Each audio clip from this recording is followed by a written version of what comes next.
good? It's your man SlotsMoreHipHop.com. We're recording here at One World Studios, and I'm here with Mr. Fly Guy himself, Montana 300 Squad.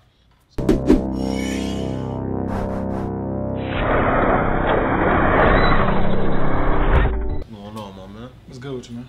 Can't call it, man. Alright, so it's the first time I get to meet you, and I gotta apologize because I remember when you first came out around No Surrender, No Retreat time around there. I definitely thought like you was from Chicago 300. I definitely thought, you know, you was with. I was falling in that category. Yeah, it's all good. It's all good. Yeah, exactly. So, how you that's can you let people know, explain the name, and let them know how it's no official affiliation. Well, my Montana 300. I'm a little older than you know, Keef and all them, but my Montana 300. That was a group. It was three of us, and we went by the name 300. It was based off of like the movie with the Spartans. So, you know, they took 300 soldiers on against thousands and stuff like that, and their motto was no surrender, no retreat, and against all odds, only the heart, only the strong. So that's what mine means. I got it tatted on, no surrender, no retreat. Had it tattooed on me since 2008. You know, my stuff, everything I really do has like depth to it, you know what I'm saying, and like meaning behind a lot of stuff I do, like deep meaning. So so while I'm grinding and, you know, doing music and stuff like that, I heard in like 2012, I heard this dude from Chicago named Keef, you know, came out and blew up, and then a couple people was asking me like, oh, you know, old dude came out and they be saying 300, and that kind of made me like them more too, just as they were saying, you know, 300, and I was like, you know, you gonna change your name because you know, since he blew over that, I'm like, no. Then that would be me going against everything that mine represents. Yeah. No surrender, no retreat. That would be surrendering. You know what I'm saying? Like, no, they gonna know him. It's like they gonna know him for whatever they know him for, and they gonna know me for some other shit. Like I'm standing firm on what I did. You know, but the Montana of 300, of course, is my solo name. So it's like me representing something also that's bigger than myself. Oh. So when I present myself as Montana of 300. And it's only two of us now that's in 300, so we still stuck with the same name, 300. And shout out to my dude Tally of 300, TO3. So that's what it is. Okay, got you. I think a lot of people, including myself, got familiar with you because of your covers, like Versace. That was the one that turned me on, or whatever. The Versace joint? Yeah, the Versace. That's the one that put me on. Got you. So I mean, do you think like the covers kind of limit the potential and people like, because your covers do numbers. Right. Do you think like it distracts people from the newer music, or like your own music? Oh, my original music. Yeah. Yes. I think it definitely does. It definitely can. But you know, it kind of reminds me of something like somebody had said the other day. I had made a post about, I think I said something about just talking some life shit, you know what I'm saying, some jewels. And, you know, I put a nice little paragraph in there. And some dude commented and said, hey, we ain't finna read that shit, something.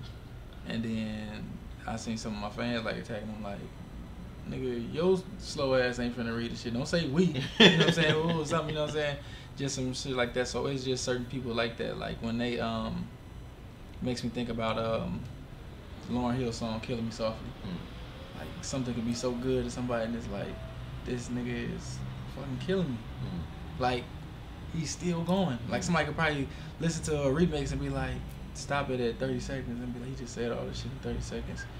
How much more time do I gotta sit here and go through this good torture? Because I'm finna finish watching this shit. You know what I'm saying? I'm not finna miss what out on what he has to say. And it's like, damn, he's finna rap for another fucking 4 minutes straight, and he's shit is barred back to back. You know, all shit. It's like, so some people, it's like it's killing them softly. You know what I'm saying? But it's like it's entertainment too at the same time. You know, so that's the haters and shit like that. Then you got some of my fans. You know, they had to pause it and say the same thing, like 30 seconds. We get to listen to this nigga. He said so much, and let me gather what he just said and try to prepare for, you know, this next 4 minutes. You know, things like that. So it's just all about really what you want to do. Some people try to ignore things that hurt them. You know what I'm saying? You know how, I remember being a kid hearing dude Mario Winans came out, I think, with the song I Don't Wanna Know. Yeah. If you're playing, I was like, as a kid, I'm like, what the fuck is he talking about? I would want to know if a girl was cheating on me, like, you know. And it's just almost that effect to where it's like, he come out with some new shit. Like, I hope I'm not hearing about everybody you know, gravitating to it because every time I hear his fucking name, it hurts me. You know what I'm saying? Misery loves company type shit. You know what I'm saying? Or I don't want to hear about him getting no shine, or everybody talking about his new remix.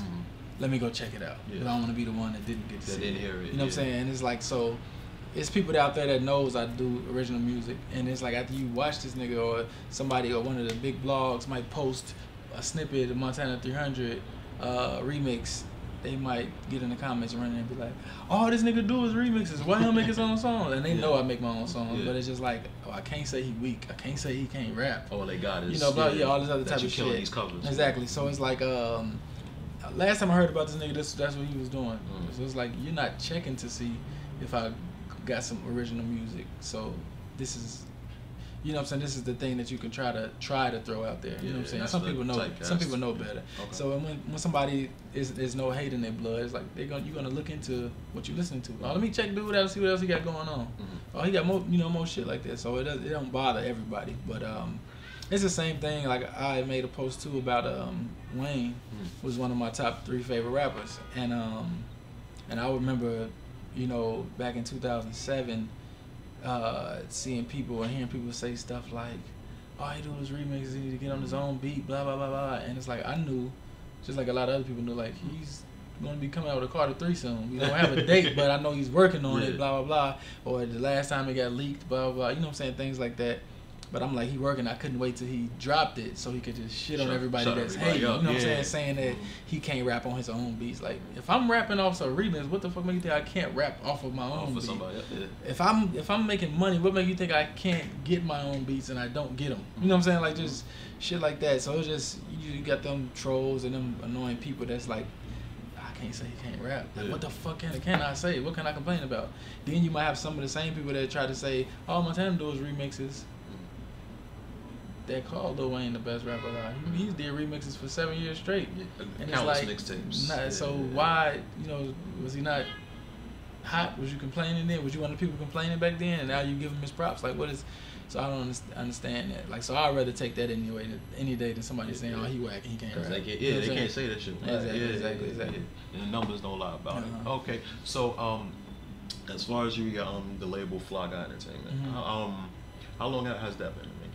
And what's the meaning of it for you? I came up with Fly Guy Entertainment, FGE, the summer of 2008, and I actually got it.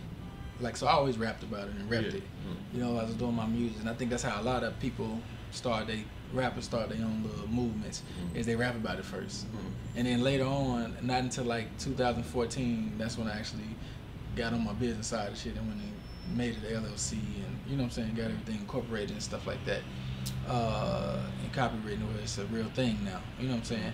So but it stands for Fly Guy Entertainment, and it's just a representation of not just fly dressing, but just that mentality of elevating and, you know, taking off, growth from here to there. It's like just having a fly mentality about yourself, or your sense of humor, or how you carry yourself. It doesn't necessarily have to be anything with the value of money or expenses, you know what I'm saying, things like that.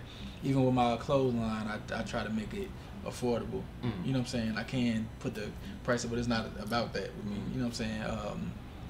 I know what it's like to be a fan of music, or even when wrestling was popping, you know what I'm saying. I used to want an NWO shirt, but it's like, you was so fucked up and broke, it's like, hey, we can't afford no shit like that. That's a picture of a shirt on TV. How the fuck can I get my hands on that? That never happened in this lifetime. You know what I'm saying? Things like that. That's before the internet. Exactly.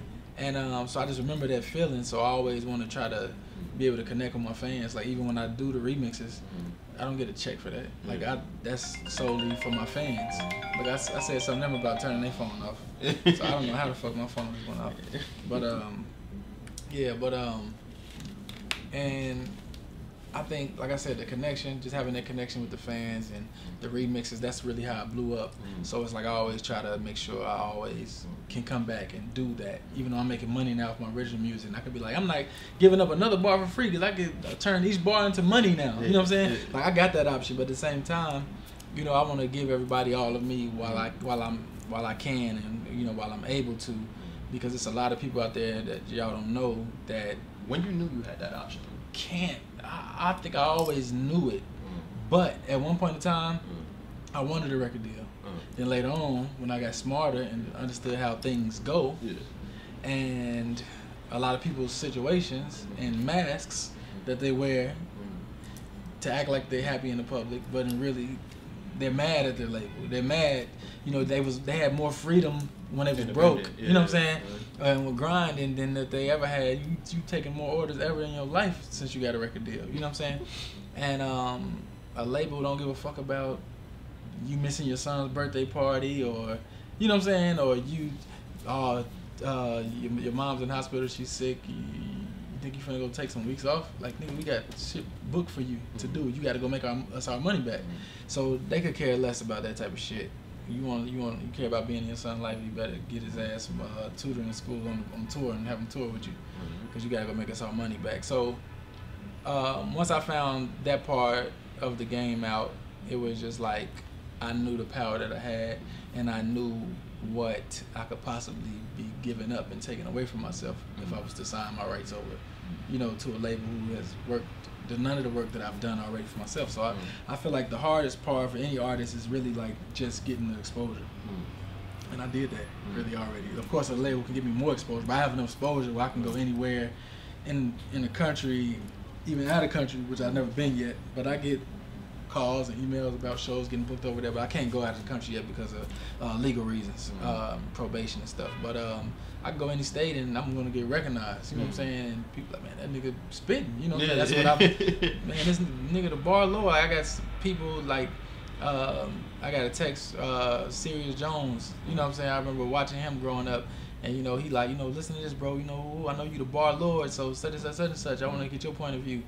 Did a song with Arsenal. You know, he in there. He said the king of battle rapping and bar god is back to back. You know, so for Arsenal to call me the bar god, it's just like, you know, all those things just letting me know I'm on my shit. You know what I'm saying? That this is how I'm looked at by people I looked up to at a point in time, as far as being ahead of me or a place I'm trying to get to one day with the music shit. You know what I'm saying? So to be acknowledged like that by people like them, battle rappers who really have to have bars, and other greats, Kanye West. You know what I'm saying? Kanye West said, you know, who's ever heard you knows that they not fucking with you, and that's just that. And I'm like, damn, you know, he said that to me like 3 times, and every time he said it, I'm like, I almost wanted to be like, damn, could you say that shit one more time so I can record this shit? You know what I'm saying? This on IG, you know, and every famous person that walked in the room, James Harden, James Harden had my phone, he going through my videos, study playing another one, going to another song, like going crazy, like, shit, this nigga, you hear what this nigga saying? Yeah, you get so you know, shit like that. Yeah, so, but all my respect is from my lyricism. It's not, this Meek Mill's little homie, or this Jay-Z artist. You know what I'm saying? It's like, no, it's off because of what I possess and what's coming out of my mouth. You know what I'm saying? So I think as far as like for us, and like as far as like we established like with drill music and stuff of that nature, right? Like I would never say like they don't have any bars. They have bars, but it seems like really concentrated and not really layered or nuanced into deep things. You know what I'm saying? As far as your shit, you have the bars, you have the punchlines, but also you have like other emotions into it. You know, where drill is like the dopest metaphor on how I killed this nigga. You understand what I'm saying? Your shit is a lot more deeper. You discuss L's, the wins. You understand what I'm saying?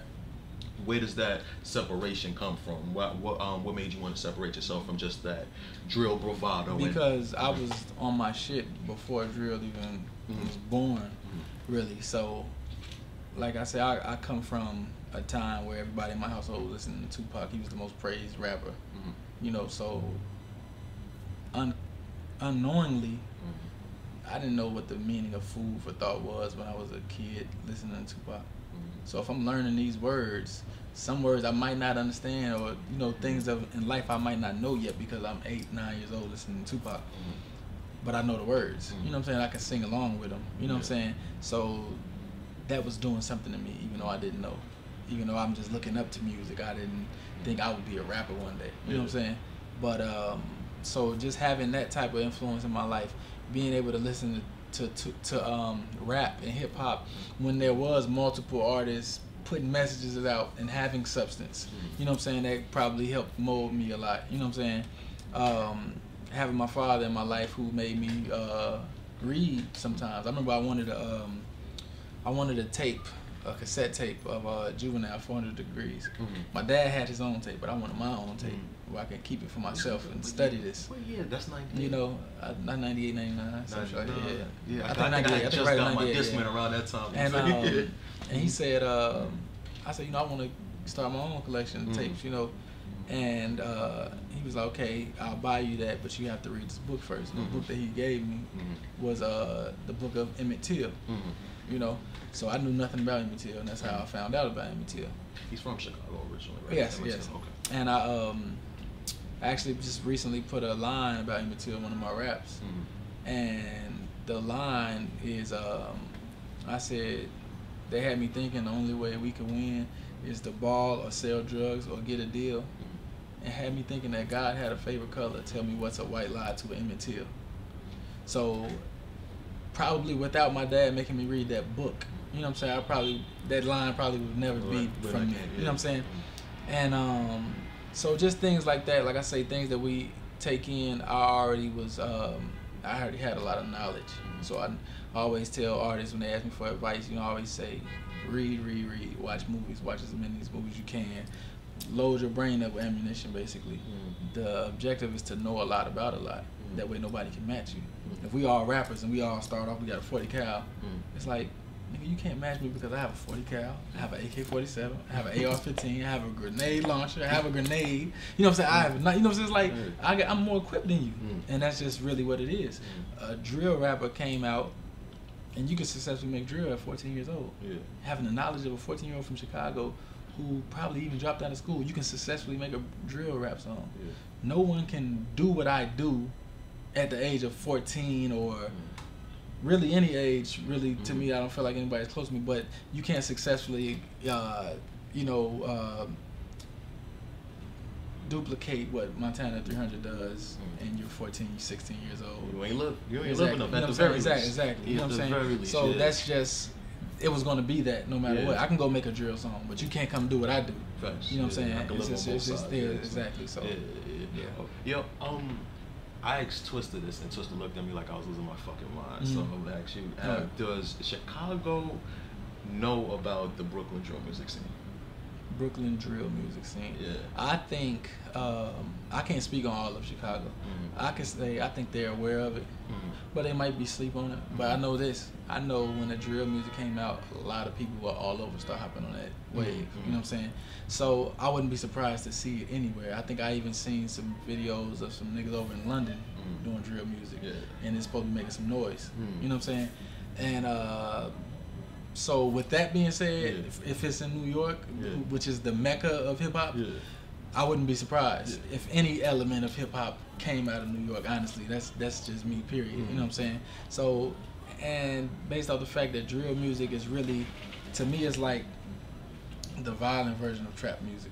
That's what I would kind of describe. I think it's a little bit more lyrically inclined than just regular trap music. I would say this too, because trap, it was more like the T.I., the drug era. It's like rapping about that street nigga that rap about drugs. You know what I'm saying?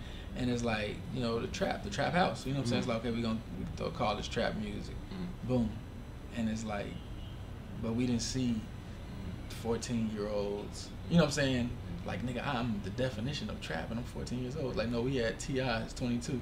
Then we start hearing trap music more and more. You know what I'm saying?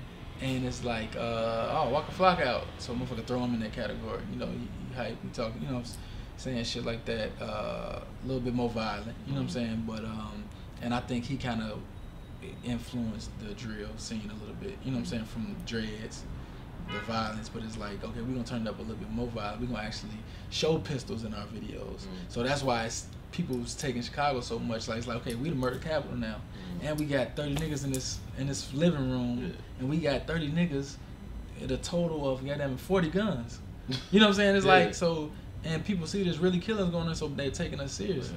So I could say, I'll shoot you in your fucking face and hold a gun up, and I'm 14 years old and I'm from Chicago, and people take me serious. And Lil Wayne could say, I have my killers bring me your head and sit it on my coffee table, and nobody might take him serious. But it's like, this Lil Wayne though. But it's like, we never seen him kill nobody. You know what I'm saying? We never seen him do anything close to that. We never seen him with a real gun before. And it's like with people these days, it's like they have to see stuff. Like, oh, I gotta prove a point, so I gotta let people see this. Oh, pull your camera out. I want them to see this, so they see I'm not just rapping about it type shit. Since the whole murder capital thing or the induction in drill music, has the violence lessened in Chicago to now, or is it the same rate? I heard it dropped a little bit, but it's still ridiculous. You know what I'm saying? I think by a lot of Chicago artists getting on and that light being shined on that, it also got more serious because it's like the spotlight's on us now, so we can't even rap about this. So I might kill your brother named Tommy, and I can come in and rap, and even though in the streets it's saying that I did it or me and my niggas did it, but I'm known, I'm popular. I'm rapping on songs with famous niggas. I got a song with Future, you know what I'm saying? And then I use my platform to say, do your ass like we did Tommy. That just hurt the fuck out of you. It wouldn't hurt you so bad if I wasn't blown up, but now it's like I'm on the whole world is saying this. They don't even fucking know who the fuck Tommy is, you know what I'm saying? And so it's like now the shit is grown deeper, you know what I'm saying? And a lot of them just haven't wisen up, you know, to it's like, I think somebody had just asked me recently, he was like, he said he was at some high schools, and he said he asked them what artists do they listen to from Chicago. You know, he's like, they yelling out all kind of names. My name come up a few times, stuff like that. And then he asked them, what artists do you learn stuff from? And from Chicago. And they said the only name that was brought up was mine. Like, nobody else is not a little bit of something like, no, it's just like, oh, dude, Montana be, you know what I'm saying? And so he was like, so then he asked me, how much would it be for me to go to like 16 different high schools in Chicago and just talk? You know what I'm saying? Things like that. And so I just feel like, you know, you should have fun as an artist, period. You know what I'm saying? You should be able to entertain, just like Arnold Schwarzenegger could go and entertain and make an action movie and not be criticized about it. But you shot up 10 people in your movie, like, no, I'm entertaining, I'm feeding my family. You know what I'm saying? And I could do that.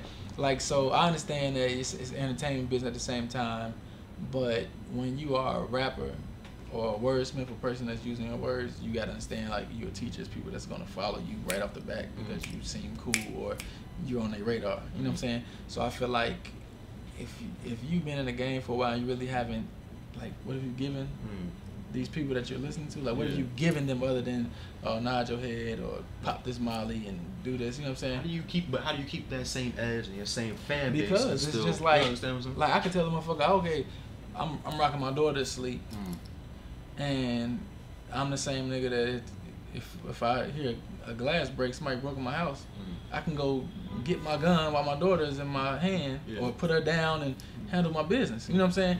And in that same note, it doesn't necessarily have to be, I don't have to act like a fucking saint when I'm teaching you. You know, some people say, oh, how can you say you believe in God but then have another song talking about you killing people?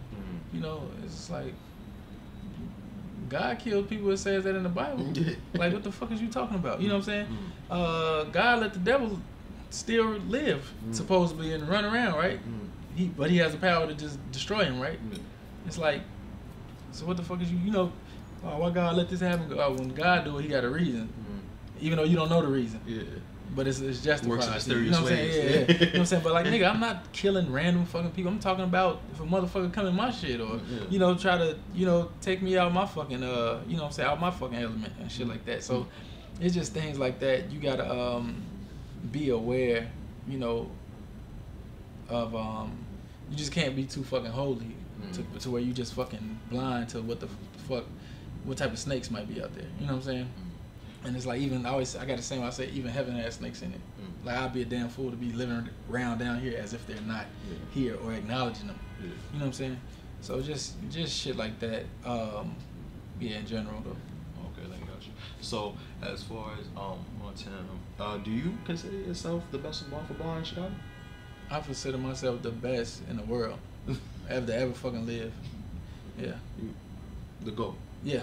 Bar for bar. Yeah, like, I feel like it's not a element of hip hop that I can't out rap. Like, I feel like if you go to fucking if you want to talk about real shit, if you want to fucking teach, if you want to talk about pain, if you want to go to creativity, if you want to go into fucking storytelling, if you want to talk about God, if you want to teach religion, if you want to talk politics, like there's nowhere I can't go and hold a crowd and be the master of ceremony. You know what I'm saying? Or it's like, oh, this is boring. No, you're gonna be blown away mentally. You know what I'm saying?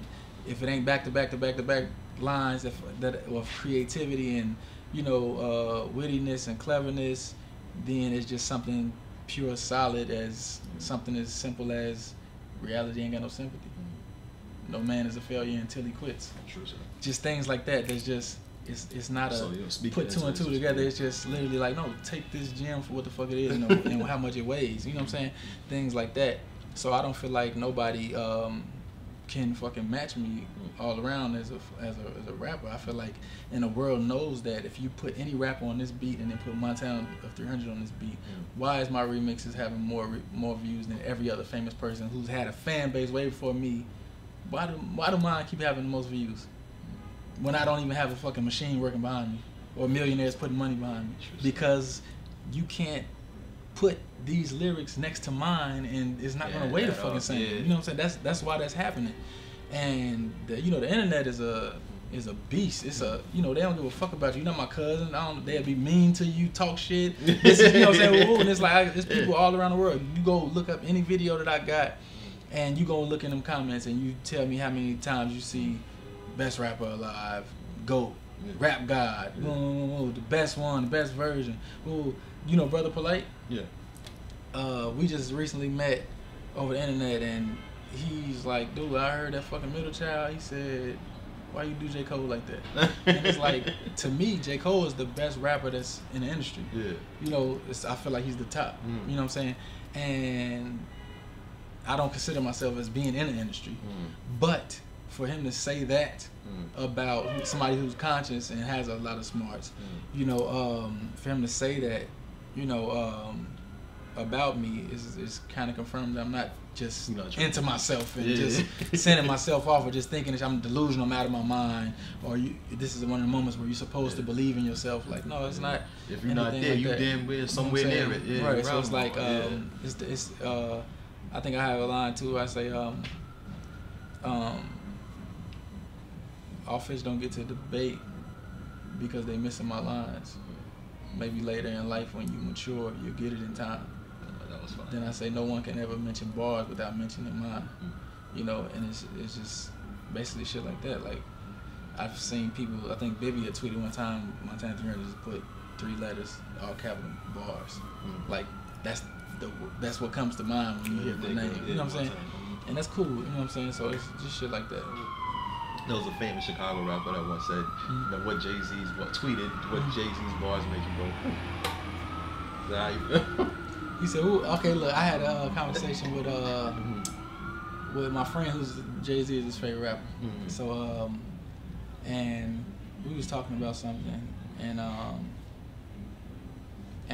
plenty of times I've heard say stuff like this, like, okay, the Panda remix, when I came out with the Panda remix, he called me, my friend, he called me and said, dude, he said, you are.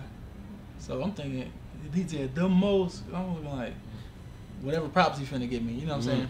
I never heard him ever put nobody over Jay-Z. So this is what he said. He said, you are the most creative rapper I have ever heard in my fucking life. So I laughed and I said, you just can't say I'm better than Jay-Z, can you? You know what I'm saying? So he laughed and shit too, And, I think some things with Jay-Z is like, how much he's done for the game is legendary, no doubt. You know what I'm saying? Things like that. But he has this thing about him to where so much power in his name to where he could say something like, I could turn a 10 to a 20, turn 20 to a 50, 50 to a 100, blah, blah, blah. You know what I'm saying? And people will, oh my God. You know what I'm saying? It's just, that's how much weight his voice, his name is a brand. You hear Jay-Z, you think money. You know what I'm saying? And it's like, that's powerful as fuck, but any other nigga in this room or even somebody else famous could say that same thing, but it won't hold that much weight. You know what I'm saying? It won't hit like that. You know what I'm saying? And the swag Jay-Z even got in this shit is you know, it's so like how you said I brag different. Like nigga, I just said I got Obama on the text. You should be afraid of what I'm gonna do next. Can you say that? Can you say that? Can you say that? Can you say that? So I get to brag different. Now you might say, nigga, I got this Fendi on. But nigga, how many other niggas say I got Fendi on? But nigga, my bragging is different. You know what I'm saying? So when it's like Jay-Z can make a lie about money, but who's not gonna believe it? Sure. You see what I'm saying? And Birdman, I think one time and said like I got more money than Jay-Z, and it's like people didn't even take you serious. That was like in 2007, 2008. You know what I'm saying? Oh, he got oil rig. You know what I'm saying? Yeah, exactly, and shit like that. And it's like, you know, so it's just like a different level of a lot of biasness when it's Jay name. You know what I'm saying?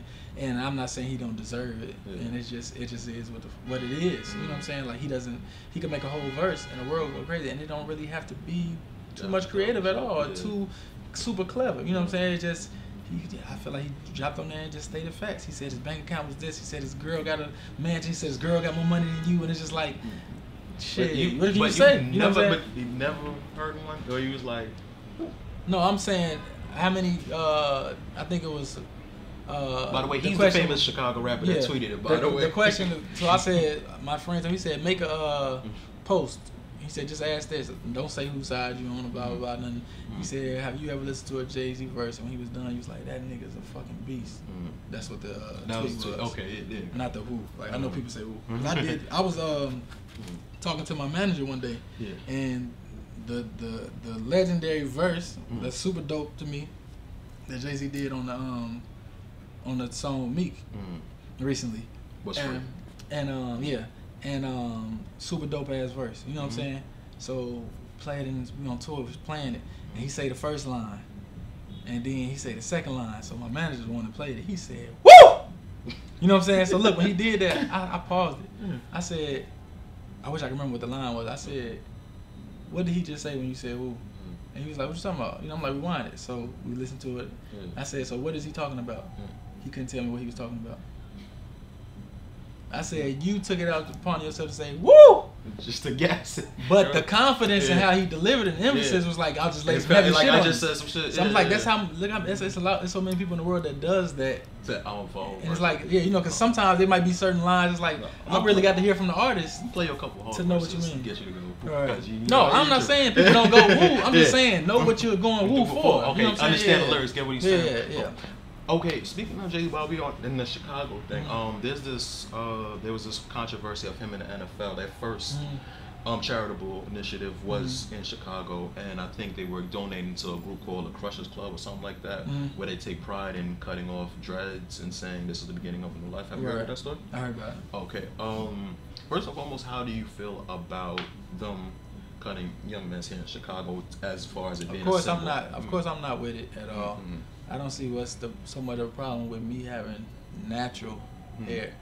This is not I have a perm and we cutting perms out. It's just naturally how my hair grow. I don't see what's the problem with that, especially if we over here sitting around having a talk about gay rights. If they say I can't help but I like, if this girl say I can't help that I like a girl, if this dude say I can't help that I like dudes, and then that's fine, and they deserve their space and that equality. Why should we be able to help how our hair grows and how we want to let it grow how it naturally grows? Like how is that so much of a problem to you?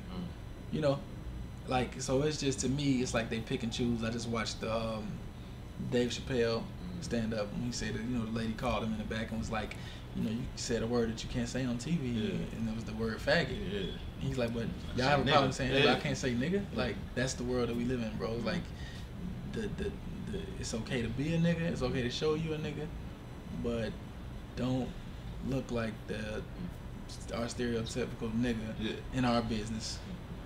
You know what I'm saying? Unless you're making us money. So, how do you feel about the Jay-Z partnership in the first place? You know, first of all, when I first seen it, I grew red flags. I remember when he said the little, you know, I don't need the NFL. The NFL needs me. So that's like almost like you having a business, and then I'm the biggest rapper in the world, and I take a jab at your business. Now that might be bad for your business. Then next thing you know, me and you working together. So it's like, you trying to set me up or something? You know what I'm saying? Shit like that. Like, like, why are you trying to help me out now all of a sudden? And when I probably, you know, put a little dent in your thing, and I turned your handshake down. You know, you offered a hand to me, Super Bowl, and fuck your hand. We ain't, you know, we in stadiums now all of a sudden, exactly. Now all of a sudden, you know, we working together. So that was kind of like red flags. I even prayed over Jay-Z a few times this past year, after hearing a few things as far as his health and nothing happening to him and shit like that. You know, because he is a powerful black man, especially to a lot of us, the black, you know, from where he came from the projects, from the bottom, those kids, you know, they look at him and like, you know, and I know for a fact that a lot of kids think that when someone is successful or rich, that their actions are all the right actions, or their thoughts are all the right thoughts. And they don't know that us as humans, as rappers, we're still humans. We still make mistakes. We still might do something today, and then tomorrow be like, nah, I made a mistake. I shouldn't have did that. Even though they might not voice that opinion, or might say, man, I would have never did that if I had the sense that I had now. Years later, you know what I'm saying? Things like that. Or we learn from mistakes too. You know what I'm saying? Yes, sir. So that's how I felt at first. And then I felt like, as many as black people that he's been helping, why don't we try to give him some time? You know what I'm saying? Give him the benefit of the doubt to just let him work his hand and see what's going on. You know what I'm saying? If anybody deserves it, who not more than Jay-Z? Somebody that's been helping so many of us like that. Then I also thought about the possibility of what if it's, you know, the force the Bible on you thing. Like, you do this, or something bad is gonna happen. You know, what Wayne said, drop the word with him and Eminem. I know what they don't want to tell you. Just hope you haven't seen it and you're hell proof. And it's like, you know, things like that, like the movie, When They See Us. Saw that? Yeah. Okay, remember how they pulled the dad that had a regular job into the hallway and said, if you want to keep your job, then go in there and make your son say what we want him to say. Make him admit it. He wasn't no billionaire. He didn't just threaten a billionaire. He threatened somebody who had a little power to change his son's mind. So it's like, anybody can get threatened in this white man's world. You know what I'm saying? So if you don't want nothing to happen to this family member or that family member, and what the dad come right in there and say, son, they will lie on us, they will lock us up, they will kill us. I'm not gonna let them kill my son. So go against what you really want to do. So I even prayed on Jay-Z, even on that fact, like, I hope he's not doing this out of him being forced to do the shit. You know what I'm saying? And this is not something that he really wants to do, but he's trying to protect his family or his name or his business. Or you see what happened to R. Kelly, you see what happened to Bill Cosby.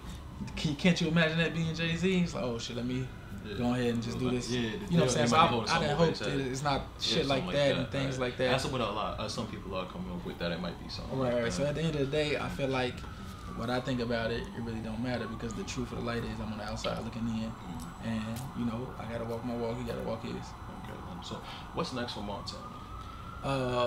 Album coming out in January called A Cold Day in Hell, and then album coming out May 20th. I always drop an album May 20th, and this album will be called The Rap God. And I'm working on both of them. I'm working on a movie, soundtrack to the movie. Working on a lot of stuff, man. I'm an artist coming out. No Fatigue project coming out in March. Tally's project coming out in a couple of days. Jalen Sanders, R&B artist, project coming out. Odie Quake. There's a few days for Tally's project, right? Yeah, September 19th. Okay, gotcha. Yeah, the album's called The Sun. Y'all make sure y'all go get it. Cool. So what platforms? All platforms. All platforms. Yeah. Cool, man. So we gonna get any more covers in between? Of course. That's for my fans, man. We got. I'm finna drop an Icon remix, and then I'm finna drop a remix to do Pop Smoke from here. That Welcome to the Party. Yeah, I got a remix with me, No Fatigue, and Tally at 300.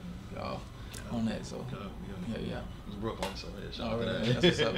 Thanks. All right, man. Montana. Love, man. Thanks for having me. We out, man.